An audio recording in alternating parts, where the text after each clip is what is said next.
Gestal Opticals, opposite TB Hospital, Karivelipadi, Kochi. Kochi fisheries harbour നവീകരണം ആദ്യഘട്ടം ഡിസംബറിൽ പൂർത്തീകരിക്കും. കൊച്ചി ഫിഷറീസ് ഹാർബർ ആധുനികവൽക്കരണ നവീകരണം ആദ്യഘട്ടം ഡിസംബറിൽ കമ്മീഷൻ ചെയ്യുമെന്ന് കേന്ദ്ര ഫിഷറീസ് മന്ത്രി ജോർജ് കുര്യൻ പറഞ്ഞു. സാഗർമാല പ്രോജക്റ്റിൻ്റെ അടിസ്ഥാനത്തിൽ ആരംഭിച്ച ഫിഷിംഗ് ഹാർബർ ഇവിടുത്തെ അതിൻ്റെ പരിഷ്കരണമാണ് നടക്കുന്നത്.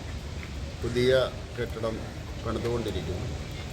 ഇതിൻ്റെ ആദ്യത്തെ ഫേസ് ഡിസംബറിൽ ഉദ്ഘാടനം ചെയ്യാൻ സാധിക്കുമെന്നാണ് പ്രതീക്ഷിക്കുന്നത്. ദ്രുതഗതിയിൽ ഇതിൻ്റെ പ്രവർത്തനങ്ങൾ നടന്നുകൊണ്ടിരിക്കുകയാണ്.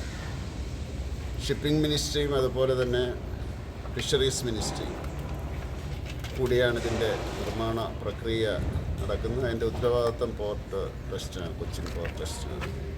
ഇതിൻ്റെ ഫേസ് 2 ആകുമ്പോഴത്തേക്കും PPP അടിസ്ഥാനത്തിലുള്ള നവീന സംവിധാനങ്ങൾ ഒരുക്കുന്നതിന് വേണ്ടി പ്രൈവറ്റ് സെക്ടറിനുള്ള അവസരവും കൊടുക്കും. കാരണം ഇപ്പോഴത് വളരെ പ്രധാനപ്പെട്ട ഫീൽഡാണെന്നറിയാം എല്ലാവർക്കും. കാരണം ഇൻ്റർനാഷണൽ തലത്തിലുള്ള വളരെയധികം വെല്ലുവിളികൾ രാജ്യം നേരിടുകയാണ്.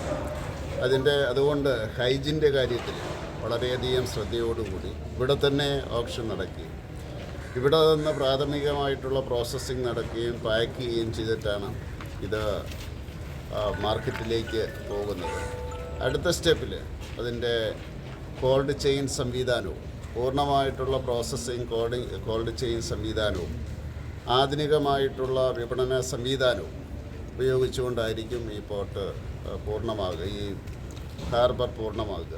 കേന്ദ്ര സർക്കാരിന്റെ സാഗർമാല പദ്ധതി ഭാഗമായുള്ള നവീകരണം 2026 സെപ്റ്റംബറിൽ പൂർത്തീകരിക്കാനാണ് ലക്ഷ്യമിടുന്നത്. കാലാവസ്ഥയും നിലവിലുള്ള ഹാർബർ പ്രവർത്തനങ്ങൾ തടസ്സപ്പെടാതെയും മറ്റു സാങ്കേതിക തടസ്സങ്ങളുമാണ് ഹാർബർ നവീകരണം വൈകാൻ കാരണമായത്. ആഗോളതലത്തിലുള്ള വെല്ലുവിളികളെ അതിജീവിച്ച് മത്സ്യബന്ധന മേഖലയിൽ ശുചിത്വം മുതൽ മൂല്യവർദ്ധിത കയറ്റുമതി വരെയുള്ള പ്രവർത്തനമാണ് കൊച്ചി ഹാർബർ നവീകരണം പൂർത്തിയാക്കുന്നതോടെ നേട്ടമായുണ്ടാകുകയെന്ന് ജോർജ് കുര്യൻ പറഞ്ഞു. കൊച്ചി തുറമുഖ അതോറിറ്റി ഓഫീസ് സന്ദർശനത്തിന് ശേഷം ഹാർബർ നവീകരണ പ്രവർത്തനങ്ങൾ കേന്ദ്രമന്ത്രി ജോർജ് കുര്യൻ വിലയിരുത്തി. കൊച്ചി തുറമുഖ അതോറിറ്റി chairperson B Kashi Viswanathan, deputy chairperson Satheesh Konagath, chief engineer കേരൾ ജസർട്ടൻഡ, fisheries harbour administrator Bhagwat Singh എന്നിവരും കേന്ദ്രമന്ത്രിയോടൊപ്പം ഉണ്ടായിരുന്നു. Changes which has happened here is tremendous.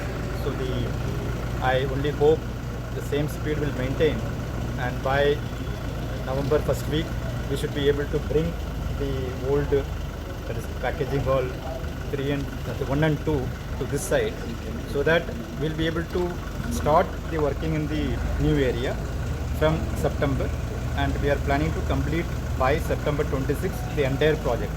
News bureau, Thoppumpady.